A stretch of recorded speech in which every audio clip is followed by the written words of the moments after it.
So, ladies and gentlemen, while we are in lockdown, welcome to the first online lecture on model predictive control. In particular, we are going to be looking at dynamic matrix control, which is one variant of MPC. So, now let's talk about what MPC is, the MPC paradigm. Well,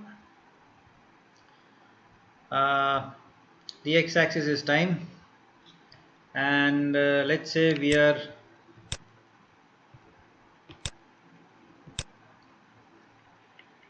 this is current time, and index -1, -2, -3, -4 represents going back in time, and indices 1, 2, 3 and 4 represent going one time unit, two time unit, three time units forward in time into the future.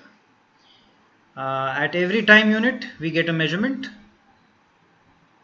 and with that information of the new measurement and how far that new measurement is away from the set point, a control move is to be made, and that control move is made, and then we wait till the next time instant, and at the next time instant a new measurement comes, and we repeat the procedure again and again and again. The procedure of calculating what should be the change in my valve position or change in the controller output. So that's current time, and at this current time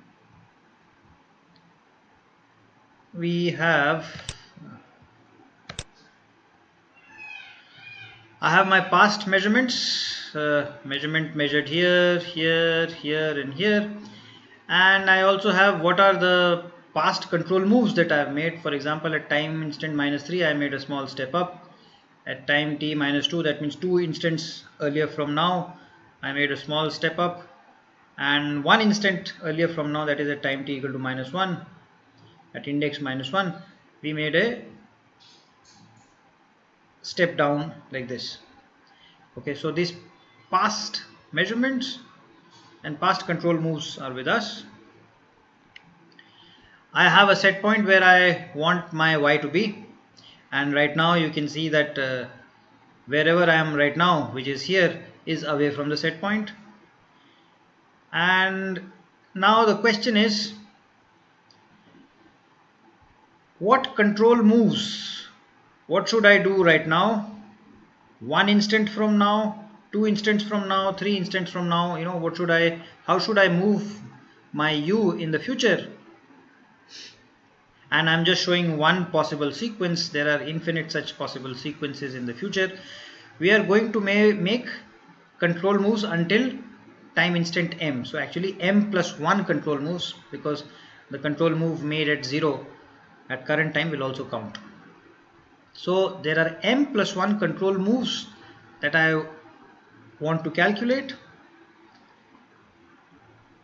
and for example, for this candidate control sequence that is shown here, I have a predictive model, and that predictive model predicts how my output will move in response to a control sequence. So I've got a predictive model that predicts how y will move, how the output will move in response to a control sequence, and I am making the prediction over p time units. So this m is called control horizon because we are making control moves until time instant m, and p is called the prediction horizon because we are predicting y till time instant p into the future. Alright. Because I know where I am and where I need to go, I create an exponential rise to the set point as my reference trajectory. So I've got a reference trajectory. And now the question is, given a predictive model that predicts y for candidate control moves, candidate control move sequences, I asked the question, of all the possible u sequences, control move sequences, which is the one that causes the predicted output to best follow the reference trajectory. I repeat, there are infinite such future control move sequences. I wouldn't say infinite, but well, actually infinite, yeah. There's infinite future control sequences. Of these sequences, which particular sequence causes my y future to follow the reference trajectory y reference the closest? That's the question that I ask, and the solution for this is usually through solving an optimization problem. So let us assume that I can solve this optimization problem and I can get the optimum u sequence of all the infinite sequences that are possible. I can get the optimum u sequence. So now that I have the optimum u sequence, the control procedure is very simple. You obtain the current measurement, you calculate the reference trajectory from wherever you are to the set point. Then using your model, you calculate u optimum, the optimum sequence that causes y future or y predicted to track the reference as closely as possible. Now that u optimum is there, take its first element. That first element is what you should be doing to the control input right now. Implement the current control move. Wait till next sampling instant. At next sampling instant, repeat everything again. Get measurement, create reference trajectory, calculate u optimum, implement current move, wait till next time instant. So this is the MPC procedure. So now let's look at dynamic matrix control. Dynamic matrix control is called, there are different predictive models and DMC is one of them. This was the first one that came about, and you should know that this was proposed by industry folks working in the Shell Oil Company. And once it came about, the academicians latched onto it. But this is a contribution from industry.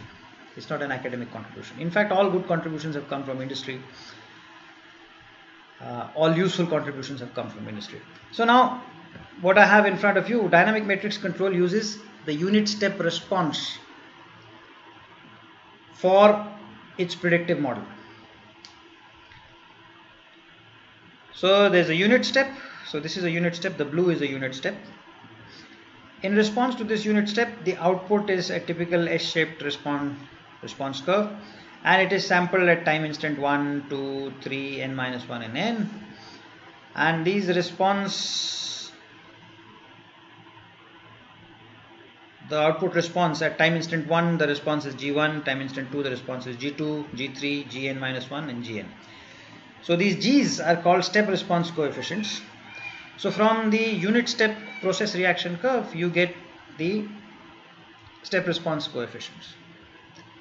Now let's look at a 3-step input change sequence. So at time t equal to 0, I gave a step of a large magnitude. At time t equal to 1, I give a step of a somewhat smaller magnitude. And then at time t equal to 2, I gave a negative step of large magnitude. So you've got these step changes u0, u1 and u2 at time instants 0, 1 and 2 respectively. Now this input change sequence can be looked at as a addition or a superposition, as an addition or superposition of delayed step sequences. And here we have, the first step in green. This is of step size u0. The second step, where the step occurs at time instant 1, is a step of size u1, smaller step. And the third step, which occurs at time instant 2, delayed by 2 time instants, is a step response that occurs at time instant 2, and it has a negative. It is a negative step, and its magnitude is u2. Now you can see that if I add the green, the brown, and the magenta or pink together, you will recover the input change sequence in the figure above in blue. So in other words, what we are saying is the input change sequence U is actually an addition of U0, U1 and U2. When you add these 3 step changes together, you get the input change sequence that is shown in the figure. So what this suggests is, if you've got a candidate input change sequence, any general input change sequence is actually a superposition of appropriately delayed steps. And for a linear system, we can then say that the predicted output response of that linear system would be the superposition of the step responses due to each of those individual small steps, delayed steps. So once again, so any general input change sequence is a superposition of appropriately delayed steps. That's what we've just shown. And for a linear system, the predicted output response therefore will be a superposition of appropriately delayed step responses. This is the basic idea to predict. And once we have a predictive model, the rest is straightforward. So now let's look at single input, single output DMC predictive model. So here you have U, process input, process output, and disturbance is adding at the output of the process. And keep this picture in mind. We have a reference trajectory and we want to predict the Brown curve for a candidate U, for a candidate blue U sequence. Now let us say I am trying to predict k time instants from now. What will be y k time instants from now? And this k could be less than m or greater than m, doesn't really matter. Now if I want to predict what is going to happen k instants from now, and let us say k is less than m for the sake of argument, then what we have is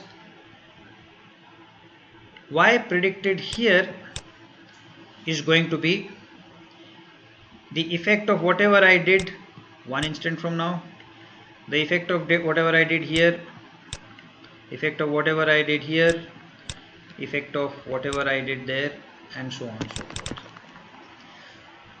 So the effect of all the past control moves at the kth time instant, that's what we are looking at. That's what we are going to obtain by superposition, and that's easily obtained as y predicted k is equal to, just carefully look at this, I is going from minus infinity, that means way in the past, till k minus 1 or m, whichever is smaller, because after m u doesn't change, you're not allowed to change u. Okay, so whichever is the smaller of the two, k minus 1 and m, all those past moves, its effect currently. So for example, let us say, by the way, this is the effect of control moves, the first term, and the second term is the current disturbance, dk, and you can see gk minus I, and I is a negative, I is a negative number, usually a negative number for past. I negative means you're going in the past, I positive means you're in the future. I equal to 0 is current time.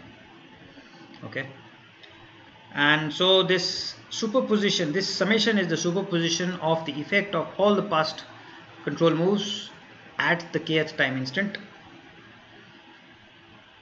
So for example, let us say you want to find out the effect of maybe minus 1, whatever you did, the effect of whatever you did here at this kth time instant. So it's going to be k gk and plus 1. So this is going to be g k plus 1 into u minus 1. That's the effect of what I did at time instant minus 1 at the kth time instant. At time instant minus 2, it's going to be g k plus 2 into u minus 2. At time instant 2, it's going to be g k minus 2. Okay, g k minus 2 into u2, and so on and so forth. So you see where this comes from.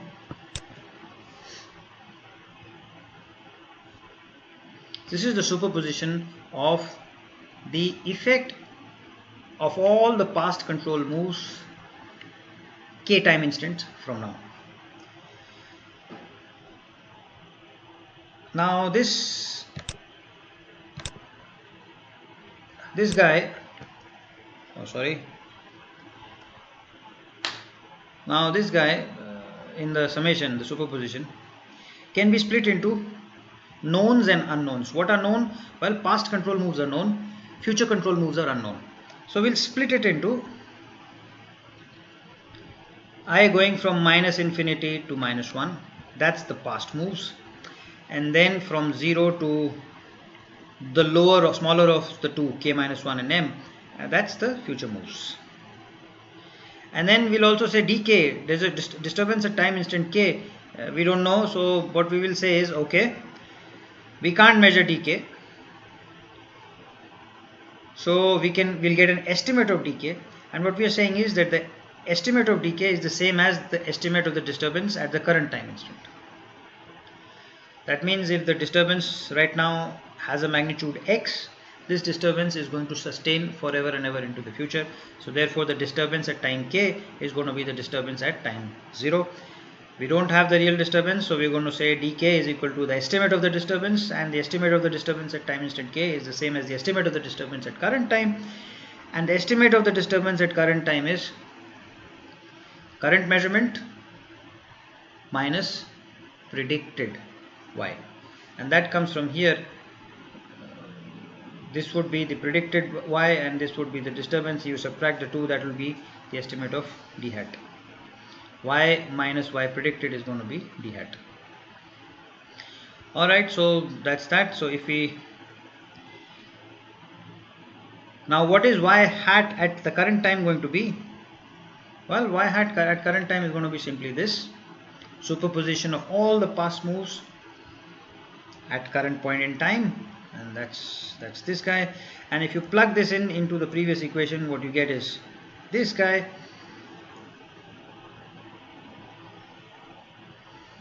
and the term in blue is effect of control moves that are to be calculated, future control moves, and the term in green is the effect of past control moves.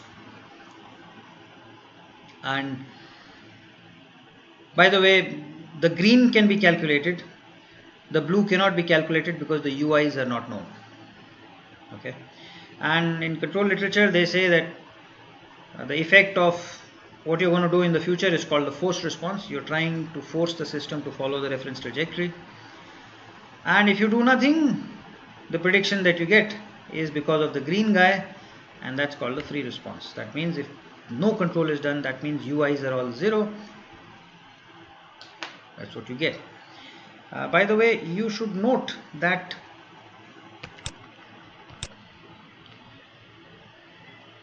this guy goes to 0 as I goes very large. See, because your step response is like this,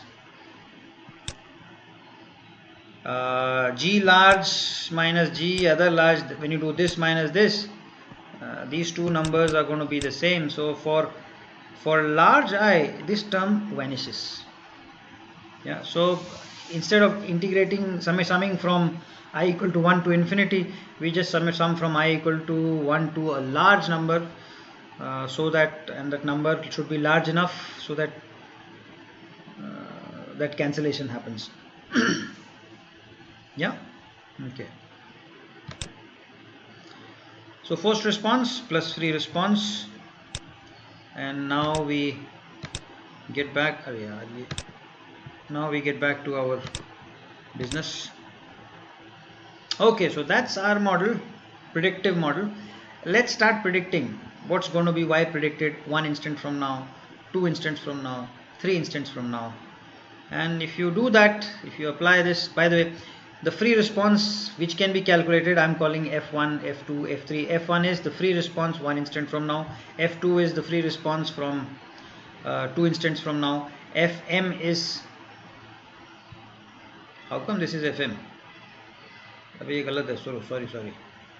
I think I made a mistake there. This should be Fk. Yeah, this should be Fk. There's a mistake here, so we'll correct that. Yeah. So what's y predicted going to be? Y predicted is going to be whatever you did at the current time instant. Step response coefficient that is applicable is 1 instant, so g1, 1 instant from now, plus f1. These f's can be calculated because the u's and y0 are known. Whatever I did in the past, and y's are known, and the g's are also known. y2 is going to be effect of u0 2 time instants from now, plus effect of u1, whatever I did 1 time instant from now, at time instant 2, so that delay is 1, so g1 times u1, and so on and so forth. Yk is going to be gk times whatever was done at time instant 0, gk minus 1 times whatever was done at time u equal to 1, and I am assuming here k is greater than m, so gk minus m times um, and then later on beyond m u is not changed, plus the free response at the kth time instant, and so on and so forth. Then you go y predicted at p, because you're going to predict over a prediction horizon of p, so y predicted p is going to be gp times u0 plus gp minus 1 times u1 plus, and so on and so forth, gp minus m times um plus fp. Now if you write this in matrix form, the equation looks like this. You got the y's on the left hand side, you got a matrix there, and if you look at the matrix you will see this guy is step response coefficients, this guy is step response coefficients with a 0 padded, this guy is the same set response coefficients with 2 zeros padded, and the next guy if you went would have been, you know, the same step response coefficient with 3 zeros padded, and so on and so forth. This matrix is called the dynamic matrix. That's a nice sounding term. A, it's a matrix, B, it's dynamic. By Jove. So that's a dynamic matrix right there. And in matrix form, your predictive model is actually quite simple. Y predicted is G times U plus F, where G is the dynamic matrix, and it's as simple as that.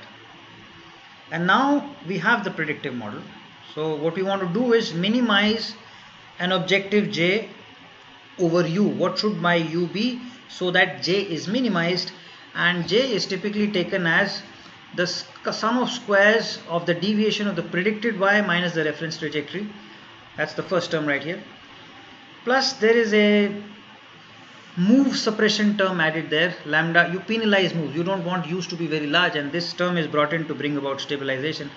So lambda times sum of squares of the steps that you're going to take, large steps being penalized more, because if U is large, U square will be large, U square will be actually very large because you're squaring it.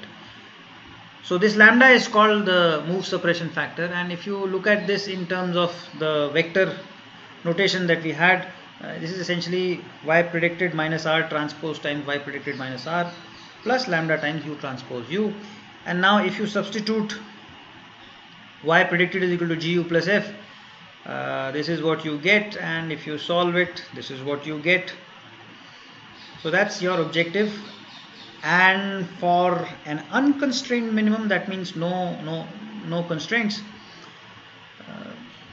you must have for optimality the partial derivative of J with respect to all the U's, U0, U1, U2, Um must be 0. And if you have done some vector calculus, it should be obvious, but even if it is not obvious, take it in good faith. By the way, if you look at the J terms, this is a scalar, this is a scalar, this is the same scalar, this is also a scalar, this is a scalar. Each of these terms is a scalar. And now you're going to differentiate it with respect to each of these scalars is going to be differentiated with respect to U0, U1, U2, U3, Um. That's what this represents. Okay, so if you look at the derivative of this guy, and we will keep each of these derivatives as a column vector. Okay, so if you look at the derivative of this guy, this would be 2 times G transpose G U. If you look at the derivative of this guy, and it has to be represented in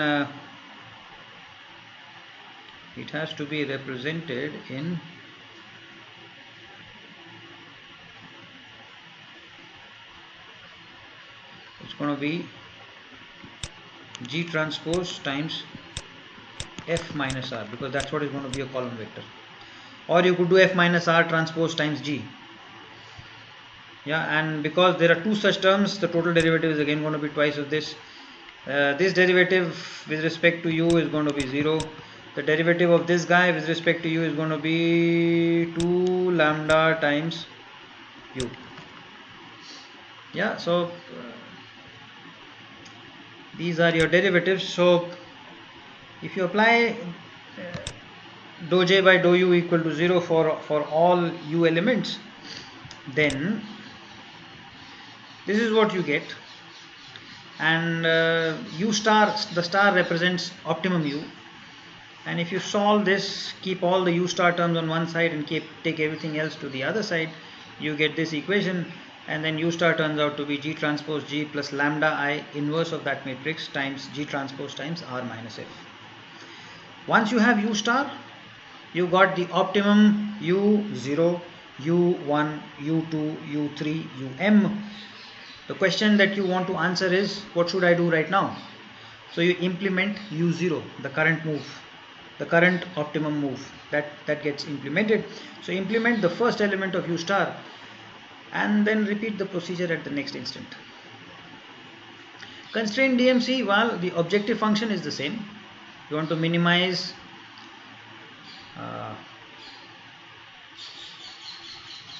the deviation, sum of squares of the deviation from the reference trajectory plus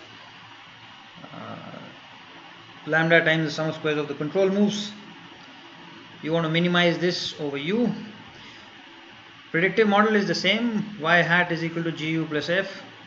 But now you got a rate constraint. What is a rate constraint? Rate constraint is the step in u that you can take. See, you cannot open a valve from 0% to 100% in 15 seconds, and let us say your sampling time is 15 seconds. So the valve cannot go from 0% opening to 100% opening in 15 seconds. It can open maybe 10% in 15 seconds. Yeah. So the maximum amount of change that you can implement in one time instant is limited. So ui for all I has to be less than equal to u max. You can increase the valve position by u max, or you can decrease the valve position by minus u max. So ui, the change in u at any time instant, has to be between these two limits. And then also there is a valve saturation constraint. If you sum all the u's in your control sequence,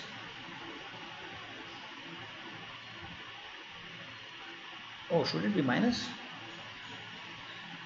Oh, well, I think I made a mistake here again. So it should be plus actually. Yeah. Wherever I am currently,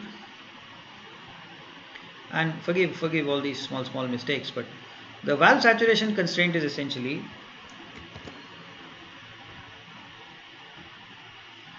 wherever I am currently, which is this, plus whatever is the move sequence that I am looking at, summed over the m time instants where I am going to be changing u over the control horizon, summed over the control horizon. From wherever I am to whatever control moves that I am proposing, this should be between 100% and 0%. That means the valve should not saturate. So this is called the valve saturation constraint. Now we have a constrained optimization problem. What we are trying to optimize is the same objective function. And for this constrained optimization problem, it can be easily solved. You got F-min con for solving a nonlinear optimization problem. here, because the objective function is quadratic, there is what is called a quadratic program, and the MATLAB quadratic program, there's a subroutine called quadprog, so you can easily solve this optimization problem using quadprog in MATLAB. So this constrained optimization problem is easily solved using quadratic programming, and the subroutine quadprog in MATLAB does the job for us. Okay, so that's CISO DMC.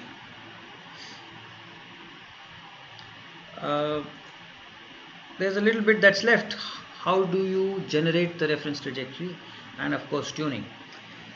So reference trajectory, I mean, this is a very simple, this is the way of generating an exponential.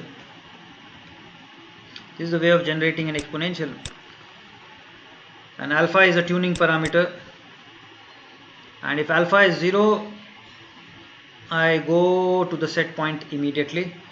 If alpha is increased above 0, I have slower and slower exponential rise to the set point, and this is how it is generated. You can apply your mind and think as to how it works, but basically if you look at the effect of alpha, if you look at the effect of alpha, this is how it looks. Current time is a vertical line. I am at y0, I have to go to y set point. As alpha increases, my reference trajectory becomes slower and slower and slower exponential. So exponential rise from y0 to y set point is parameterized by alpha. Alpha is a tuning parameter, and we have r0 is equal to y0. Okay. Then comes controller tuning. So now you see this M, P, alpha and lambda. Alpha is the reference trajectory parameter, M is the control horizon, P is the prediction horizon. Obviously P has to be greater than M.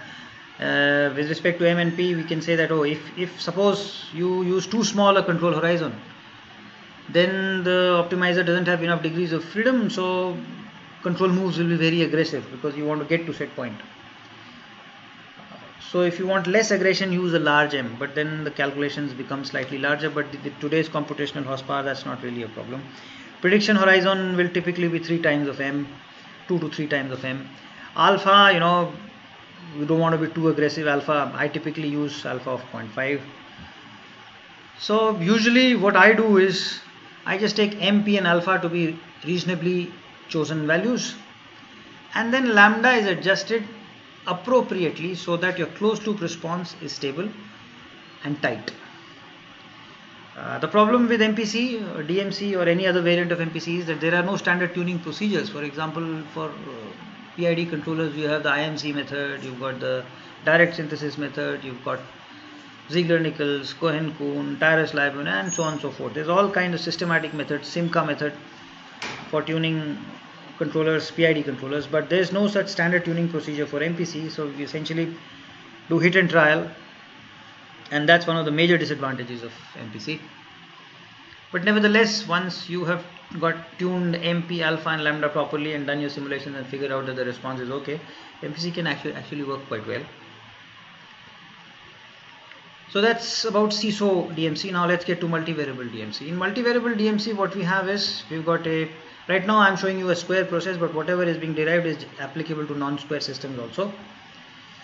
So you've got n inputs and n outputs. These n outputs are available to the DMC controller. The DMC controller is then going to make changes in the n inputs, and the control moves are going to be such that it's not decentralized. Not decentralized in the sense that U1 is moved keeping in mind all the errors, E1, E2, En.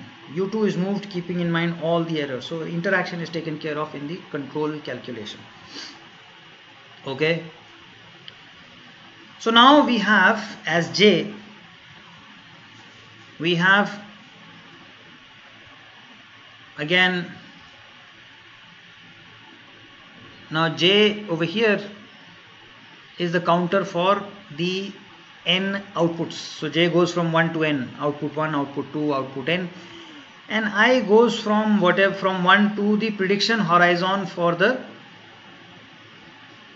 for the jth output. Okay, so this j is a counter for y, I is a counter for time, and you do the sum of squares over j and I over time and all the outputs.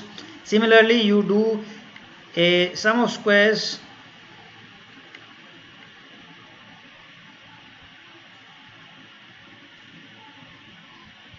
what the hell did so you do a sum of squares over time, the m outputs, and k is the counter for input 1, input 2, input k, input n.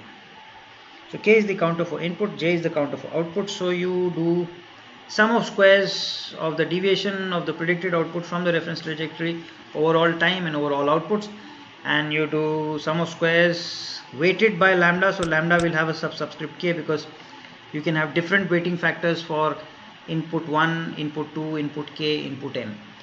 And again, there's once I look at it carefully, there's a small mistake here. We'll correct it as we go. अरे यार, escape करो इसको, क्या हो गया ये? हाँ, okay, so this guy should be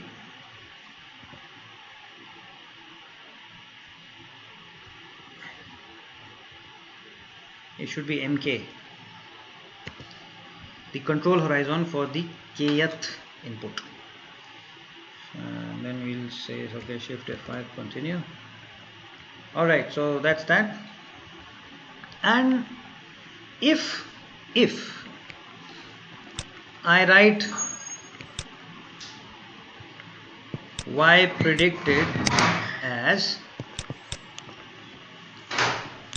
y predicted for the first variable, this vector, y predicted for the second variable, and so on, y predicted for the jth variable, and so on, y predicted for the nth variable. If y hat is this, and if u is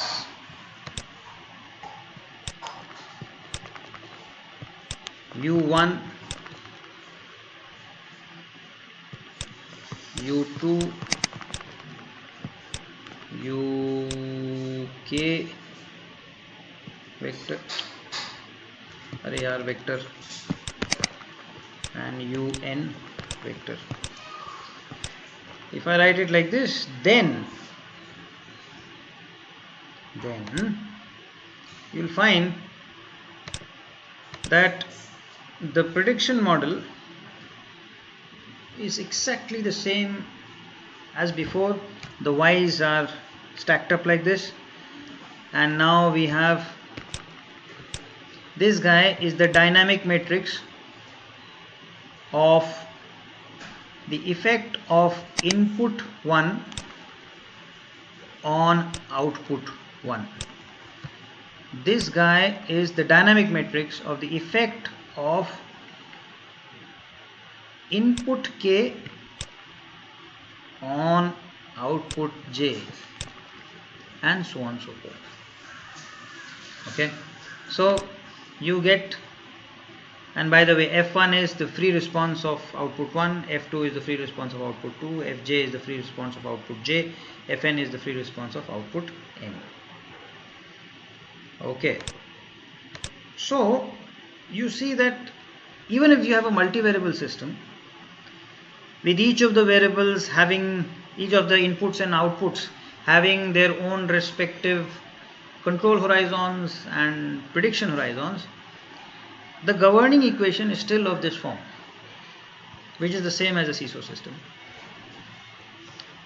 And when you optimize, the optimum solution turns out to be of the same form as for a seesaw system, except that lambda here is a diagonal matrix with the move suppression factors for each of the n outputs along the diagonal, along the main diagonal.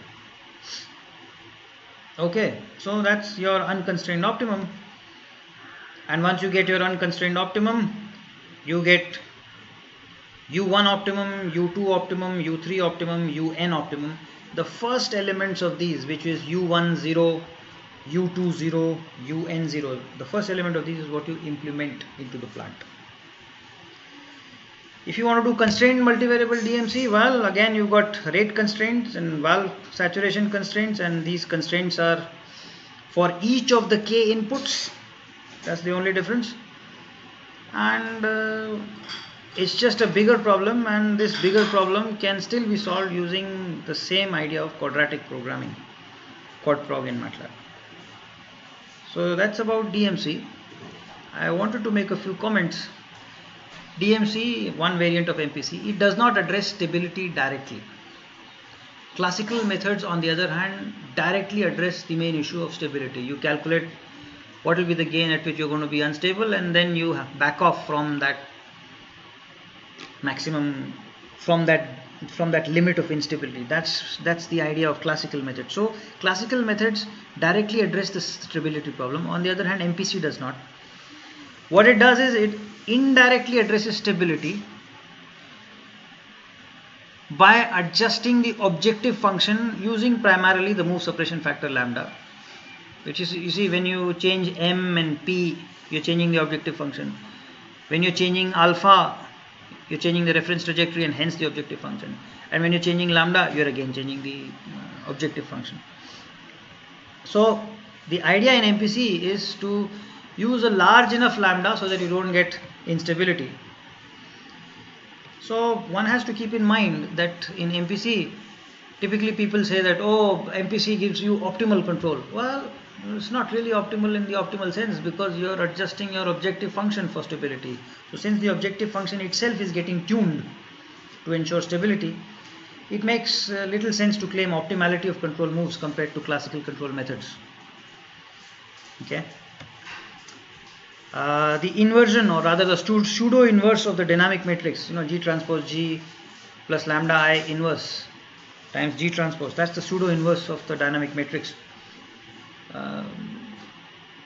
Because you're taking this pseudo inverse and in inverting the matrix, all interaction effect of 1 on 2, of 2 on 1, and so these multivariable interaction gets accounted for, and the control moves that you calculate, the U's that you get, are truly accounting for the dynamic interaction. So DMC is truly a multivariable control technique, in the sense that the dynamic interaction between the inputs and outputs is accounted for in the calculation of the U's. It's obvious, but I think it needs to be repeated, that the same formalism can handle single input, single output, and multiple input, multiple output, square and non-square systems.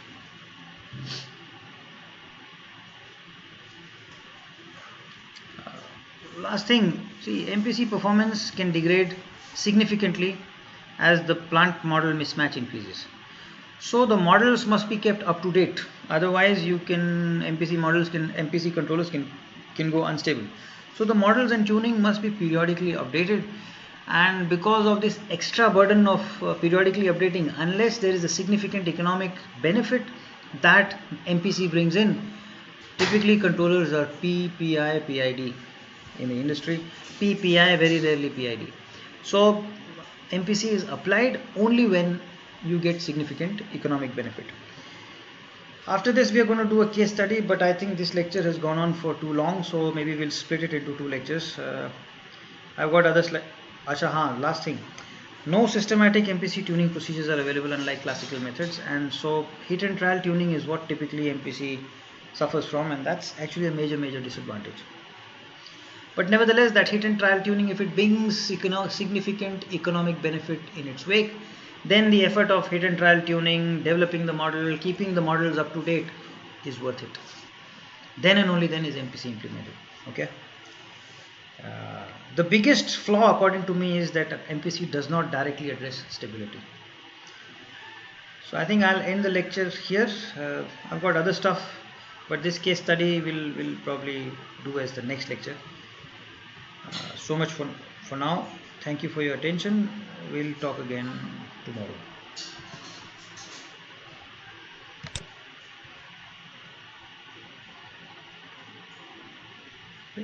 कहाँ गया active presenter